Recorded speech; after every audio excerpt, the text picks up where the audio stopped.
The Titanic, perhaps the world's most famous shipwreck. A luxury ocean liner from the early 20th century lies 2.37 miles below the surface, gradually being returned to the Earth by microbes consuming the iron. She was the brainchild of J. Bruce Ismay, the chairman of the White Star Line shipping company, and J.P. Morgan, who controlled White Star's parent company. Increases in speed and comfort for the Atlantic passenger crossings by rival firms caused issues for White Star as they lagged severely behind in both size and speed of the vessels. It was decided by Ismay to focus on building larger ships with greater comfort than those offered by White Star's rivals. Primarily Cunard's Mauretania and Lusitania from the United Kingdom, and Norddeutscher Lloyd's SS Kaiser Wilhelm de Grosse and Hapag's Deutschland, both from Germany. In 1907, it was decided to hand the work to the shipyard Harland and Wolff in Belfast. They had a good working relationship with the White Star Line, dating back to 1867, and had built many of their previous ships. Harland and Wolff had a great deal of freedom to design the new ships, with White Star giving ideas and sketches, which the shipyard would then design into a functioning ship. Unusually, the cost was fairly low on the agenda, with White Star not wanting to restrict the architects. The shipyard drew up plans for the new type of ocean liner, now known as the Olympic class. The first ship to be designed would be named after the class, being the RMS Olympic.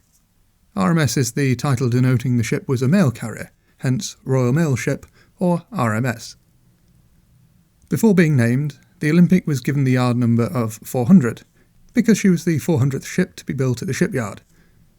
Everything in the yard destined for Olympic would therefore be stamped with a 400.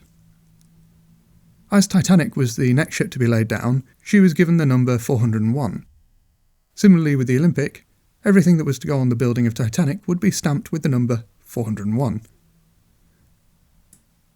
The Olympic was laid down in December of 1908, and her maiden voyage commenced on the 14th of June 1911.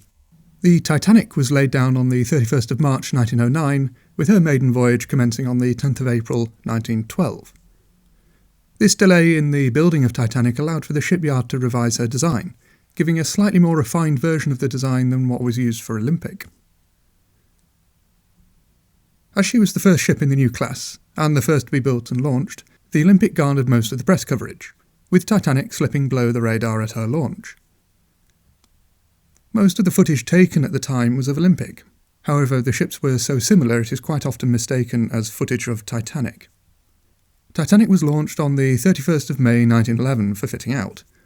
The final part of Harland and Wolff's involvement came with the sea trials on the 2nd of April 1912. After successfully conducting sea trials, she was handed over to White Star. During Titanic's fitting out on the 20th of September 1911, an incident with her sister ship took place where the Olympic collided with HMS Hawke, causing serious damage to both vessels. The Olympic suffered a warped propeller shaft and a gash in her side which filled two of her watertight compartments. She was able to limp back to the shipyard in Belfast, where resources from Titanic were diverted to repair the damaged liner. This incident occurred under the captaincy of E.J. Smith, an experienced captain of White Star Line who took charge of Olympic for her maiden voyage. The collision was a financial disaster for White Star, as at the resulting inquiry, the Royal Navy blamed Olympic for the incident. This financial woe was compounded by the fact their largest liner was being out of service while repair work was undertaken. When out at sea following the repair, the Olympic shed a propeller blade and so was forced to return again to the shipyard for an emergency repair. As before, resources were diverted from Titanic to repair the Olympic. All of these resource diversions caused the Titanic's maiden voyage to be delayed from the 20th of March 1912 to the 10th of April 1912. Olympic's captain, E.J. Smith, took charge of the Titanic on the 1st of April. Although being registered in Liverpool, as most ships from White Star and Cunard were at the time, Titanic made her way down to Southampton for her maiden voyage. This was White Star's express service port, affording more favourable proximity with London and quicker navigation to the ports in northern France. On the 10th of April, the Titanic was loaded with food, fuel and passengers. There would be 1,320 passengers and 892 crew on board for the sailing.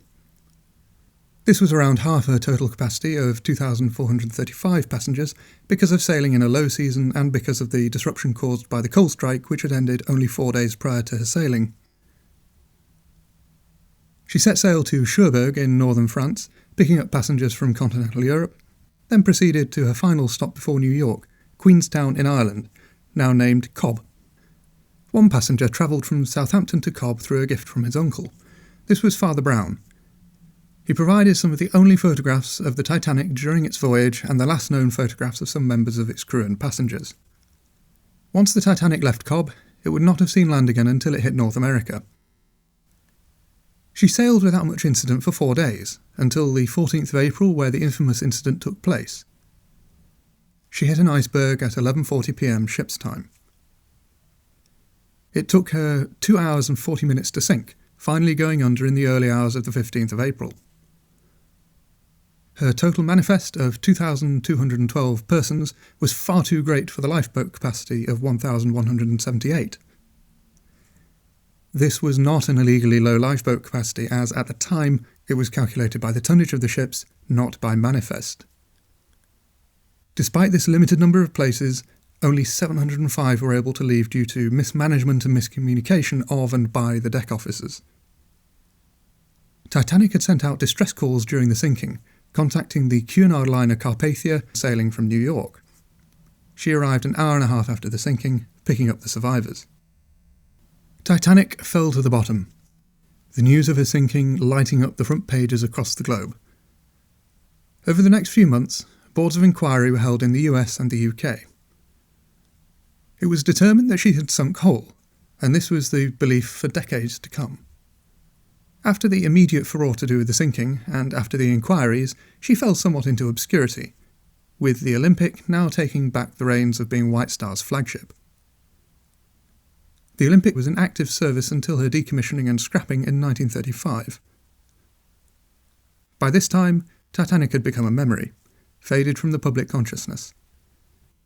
Though there were films about the ship in the intervening years, the first major film was A Night to Remember, released in 1958.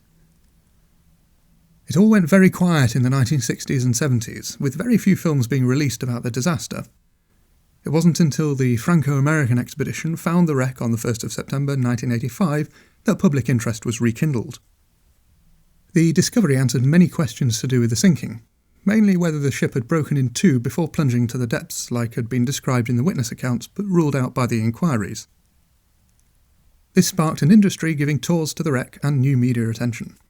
This was particularly true with James Cameron, who would go on to make the 1997 blockbuster Titanic. After that film, not much happened.